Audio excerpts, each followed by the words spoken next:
25 अगस्त 1989। ये वो दिन था जब हम इंसानों ने सूर्यमंडल के सबसे दूर के ग्रह प्लेनेट नेपच्यून को पहली बार इतनी करीब से देखा था। ये ग्रह जब हमारी पृथ्वी से सबसे करीब होता है तब हमसे इसकी दूरी 4 अरब 30 करोड़ किलोमीटर होती है और सूरज से इसकी दूरी 4 अरब 47 करोड़ किलोमीटर है। लेकिन 1989 में नासा का वॉयेजर 2 स्पेसक्राफ्ट जब इस ग्रह के सबसे करीब गया तब वॉयेजर से इसकी दूरी सिर्फ 3000 किलोमीटर ही थी और वॉयेजर ने प्लेनेट नेपच्यून के नॉर्थ पोल के ऊपर से फ्लाई बाय करते वक्त इस ग्रह की सबसे नजदीकी तस्वीरें हमको भेजी, जिन्हें आप इस वीडियो में देख रहे हो। हालांकि दोस्तों नेपच्यून को उर्बिन, जॉन गोटाफेल्ड एंड जॉन एडम्स ने सन 1846 में ही खोज निकाला था। और दोस्तों आपको जानकर हैरानी होगी कि नेपच्यून हमारे सोलर सिस्टम का एक ऐसा पहला ग्रह था जिसके अस्तित्व की भविष्यवाणी वैज्ञानिकों ने उससे खोजे जाने से पहले ही मैथमेटिकल प्रेडिक्शंस के आधार पर कर ली थी।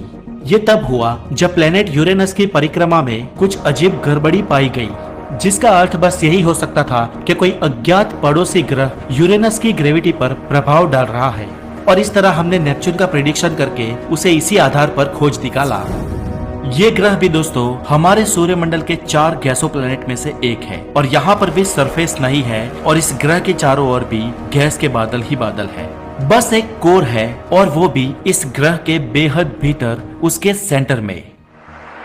तो दोस्तों चलिए अब हम प्लेनेट नेपच्यून के भीतर चलते हैं।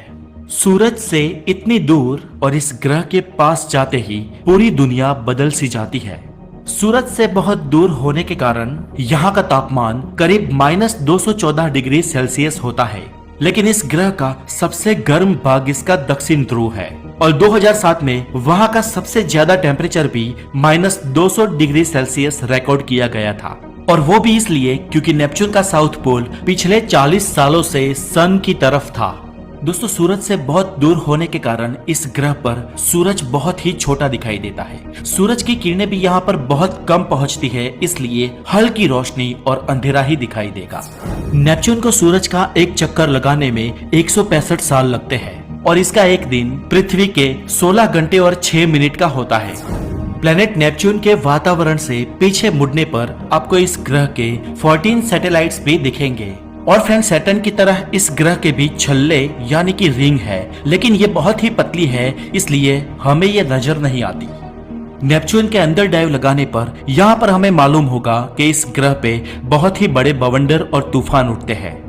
वॉयेजर 2 ने 1989 में एक बहुत बड़ा तूफान the great dark spot record किया था, जिसमें 2400 किलोमीटर पर आवर की रफ्तार से हवाएं बह रही थी।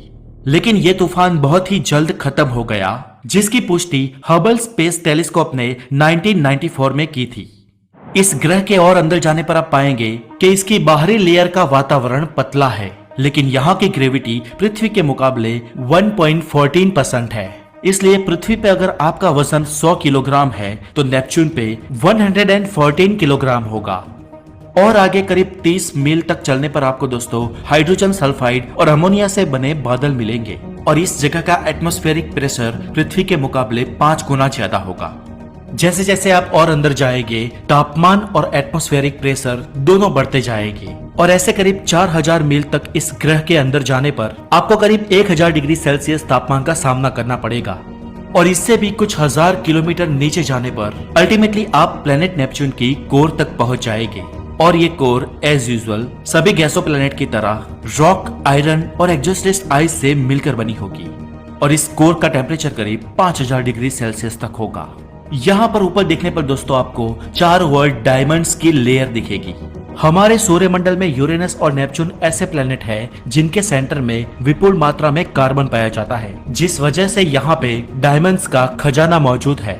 तो दोस्तों आज के लिए इतना ही और इस सीरीज का हमारा पहला पड़ाव खत्म होता है। और दोस्तों अब हम आगे बात करेंगे डॉर्फ प्लेनेट और ब्रह्मांड की और जगहों की। और अपना बहुत सारा ध्यान रखिए। Have a good day, take care.